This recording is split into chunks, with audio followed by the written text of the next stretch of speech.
Armored Core 6 looks like a Kickstarter game. At least that's what this gaming journalist from VG247 had to say. Let's dive deep in this pile of cringe that is this game review. Armored Core 6 is the sort of messy and exhausting game From Software stopped making years ago. Armored Core 6 Fires of Rubicon feels like a fan remake or a Kickstarter funded project that deliberately harkens back to a certain era. Fires of Rubicon is the first Armored Core game in over a decade. This puts it in the awkward position of attempting to appeal to series fans who've been starved for any sign of their favorite mech shooter returning, all while From Software made everyone believe that it abandoned it in favor of its more lucrative and critically acclaimed Souls games. But because it's been so long, the From Software that made Armored Core 6 is also quite different than the one that created the originals. Fires of Rubicon has to then feel like a reboot, which it sometimes does. Unfortunately, walking that tightrope of satisfying longtime fans while introducing the series to a new generation of players was always going to be nigh impossible. The From Software name, to me, doesn't represent Armored Core. It represents Bloodborne, Dark Souls, Sekiro, and Elden Ring. Whether I want it or not, any future project that comes out of the studio is always going to be compared to those games, even if it has the Armored Core name attached. So I'm not entirely surprised that Fires of Rubicon is not really grabbing me. I expected some level of friction knowing what I know about the original games and the way they're perceived by those who don't swear by them, but AC6 is a game that's challenging for the wrong reasons. As a big fan of the mech fiction, I was always going to be interested in the game, particularly considering the fact that you spend a lot of your time in the garage building, comparing, and generally playing a different kind of game to the one that unfolds on the battlefield. But I just can't get over how old Fires of Rubicon feels. And then it reads, I didn't expect Elden Ring's open world in AC6, but I expected more than what we got. Building something with the standards and design limitation of games from 1 or 2 generations ago doesn't automatically make me appreciate a game less. I love the God of War reboot and its sequel, but if you strip away the performances, writing, visuals, and general presentation, you're left with a limited action adventure that could have had existed on something as old as a PS2. Evil West is another worse version of that, but that was down to its budget more than the talent behind it. So here this guy's making absolutely no sense. I'm trying to understand his word salad, but basically what I think he's trying to say is that the game is too simple. It's a game that could have happened on the PS2 if you take away the performance, writing, visuals, and all of that. Of course it's a simple game. It's not supposed to be 4D chess. It's a mech game. You go into a mission, you fuck shit up, you destroy a bunch of shit, and then you move on to the next mission. You customize your mech for the next objective. Like, it's that simple, and it's fun. It just is fun. Maybe it's not for him, but these gaming journalists have such a hard time separating their personal enjoyment, their preference, from their job. It's like if they don't like something, automatically it's bad. Let's continue on with this garbage. Armored Core 6 sits somewhere in the middle. It gets a lot of mileage out of FromSoft's art direction, but it lacks the presentation a game that big should flaunt in 2023. It's also not a story worth following.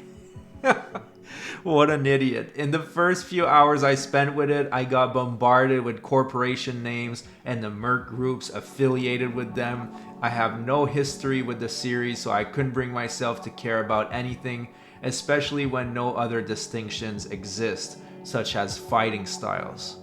First of all, the guy is an absolute moron. Obviously, he didn't finish the game because the story is actually one of Armored Core 6's strongest point. I think anybody that has completed the game, got multiple endings, would definitely agree on that. It is extremely strong, captivating, and it's not as obscure as other From Software titles. Second of all, he says that the corporations are all the same and they don't have their distinct fighting style.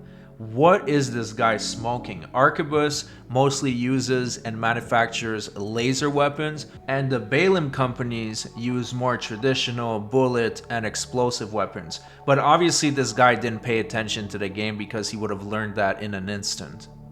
The game's combat hasn't changed much from its classic roots. More than that, Fires of Rubicon is not a game that learns any lessons from the studio's most recent work, almost as if it was developed in a vacuum by a team that toiled away at it for 10 years while the studio was making a name for itself elsewhere with one of the most polished games we've seen in the last decades plus.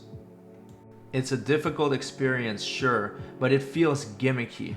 Every boss I fought seems to be designed for players to fail at it on their first run. Depending on your build, you're likely to want to back out and try a different approach to even stand a chance. I'm happy altering my style to fit the occasion. FromSoft's non-AC work certainly has trained me for that, but in Fires of Rubicon, it always feels like you're looking for a shape that matches the hole you're presented with. So for some reason he thinks that's a bad thing, that you're forced to use your brain and actually adapt to the situation is terrible. But even if you find a build that works for you, you don't necessarily need to switch it. At this point, I'm starting to suspect that it's a skill issue. The game makes you feel like you're being railroaded into speccing a certain way, almost like there's one solution to that particular puzzle. It doesn't help that much of the game's environment are as bland as they get. Obviously, you can't exactly let your imagination run wild with a post-apocalyptic setting as you would in Elden Ring's Fantasyland, but I have yet to be left in awe traversing the world. Like I said before, I don't think this guy finished the game because he would realize that the story is amazing and there are some insane visual elements in the later chapters. I mean, really spectacular stuff. But then again, if you get filtered by Balteas for 10 hours straight because you're a gaming journalist, I don't know if you'll get to experience that side of the game. The structure of Armored Core 6's mission-based design makes that feelings worse. Before FromSoft went open world with Elden Ring, whatever that is, I never felt like level design from its earlier games limited discoverability, quite the opposite. Here it feels that you can immediately grasp the scale and scope of the environment 2 minutes into it. If you try to look for an alternate approach or venture off the beaten path, hoping for any secret, the out-of-bound barriers will be quick to remind you that you're playing a video game. So that's just plain wrong. There is a lot of secrets with the battle logs that you can find within the missions. There are a lot of hidden parts you can find, but let's not try too hard to reason with this gaming journalist. Let's see how he concluded his story. He wrote, "I imagine longtime fans are screaming, 'This is how AC has always been' right now, but I just refuse to believe that. After over a decade, all we got was a somewhat better looking game that sands down a few of the rougher edges, but casually ignores FromSoft's design revolutions elsewhere. It just feels like a game any studio could have made." Anyways, that is the end of the shit review from this gaming journalist, but it gets even better. Check this out.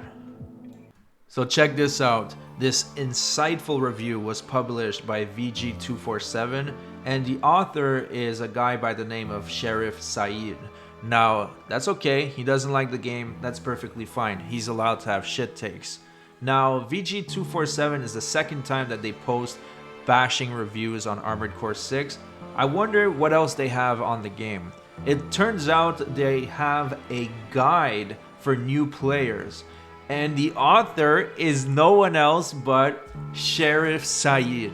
You cannot make this shit up. A guy that spent the time to absolutely shit on a game, saying that it was a Kickstarter project, is now supposed to give us advice on how to play it. Gaming journalism is a fucking joke, and this is just another prime example of just how terrible it has become. Anyways, that's it for the video. I hope you enjoyed it. If you did, please consider subscribing, and I'll see you guys on the next one.